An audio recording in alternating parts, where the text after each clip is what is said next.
Hi guys, welcome back to the channel. Welcome back to another video. Today I want to talk about Carrera wireless controllers and how to get the most out of them.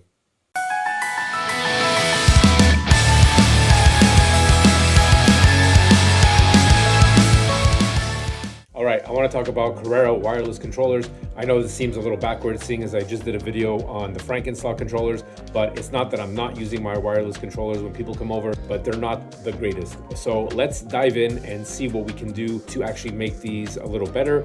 And the only thing really that I can figure out is that you have to know each controller and understand how each controller is working and sending signal. So the reason why I'm doing this video is because I noticed that I had three controllers, a blue, yellow, and red. I just call them that because of the plunger colors, right? Identification. They respond a little different from each other. They don't act the same way, especially my red controller. My red controller, for some reason, is just more laggy. The spring seems tighter. It's just not giving that oomph.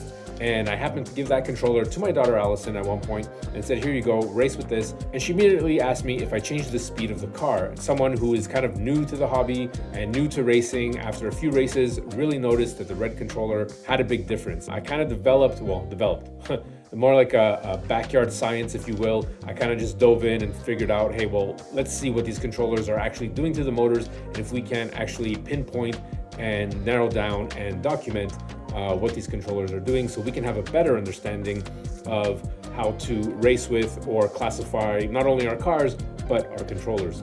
Let's get into it.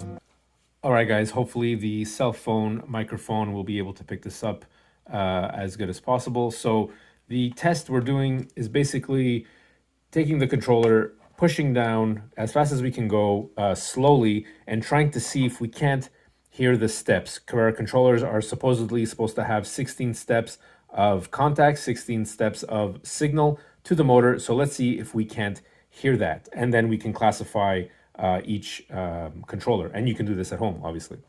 So here we go.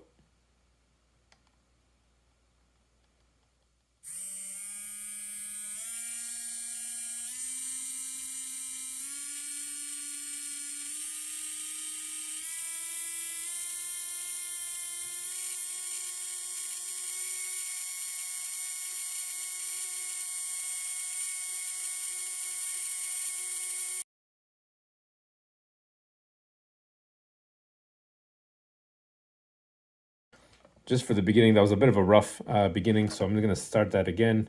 Try to go slow. It's hard to do this with just two hands.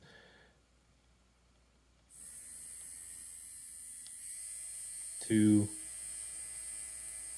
3, well, probably 3, 4, 5, 6,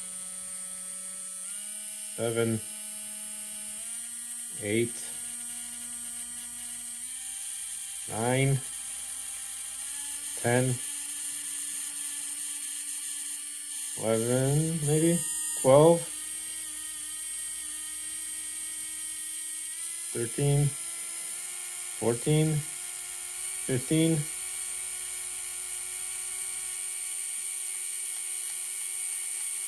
Not much changed. All right, so thanks for sticking through that. So I've been doing this with the red controller and the yellow controller and the blue controller, and I'm just noticing that there are different variances as to how the controller responds. I mean, we kind of got up to 15. Maybe we missed one. Maybe you could hear it through the camera, but I've noticed that I could never get to 16. 15 is an audible, noticeable difference. That's the best so far. Normally I can just get up to 14. I guess it also depends on the motor. This is the Aston Martin, which has a decent amount of laps on it. And as you can hear in the middle there, it could probably use a little bit more braking in. But at the same time, they're pretty abrupt. Like the speed changes are pretty abrupt, which is pretty much going to affect how you're racing the car. And obviously it's a little different because it has the resistance and the torque once it's plugged in, so the transition is a little smoother. But let's go now to another controller just so we can hear the difference. Or maybe you tell me that I'm crazy and there is no difference. So let's go. Let's do the yellow controller. All right, we got our car synced up. Let's do this.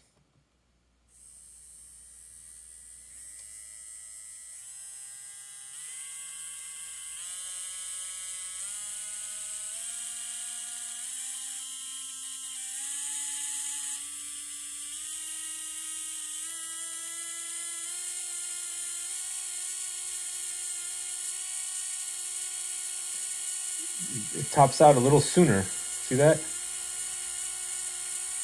Not much going on.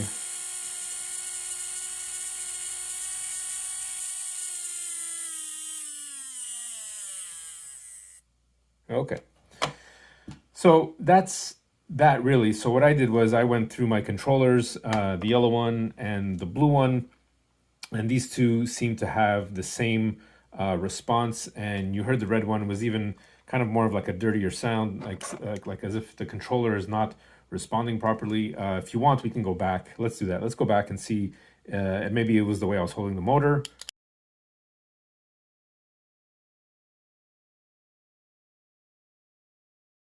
Anyways, I know this is weird and maybe like not the best scientific method to do it, but I noticed, you can't really feel what I'm feeling at this point, but you can hear that the steps are not even hitting 16, and if they are hitting 16, that they're not even clean. Now I want to hit the Frankenslot controller. I just thought of it now. Let's hit up the Frankenslot controller and see if it doesn't make a difference. All right, here we go. We have the Frankenslot set to the 16 points in the menu, and let's see what we get.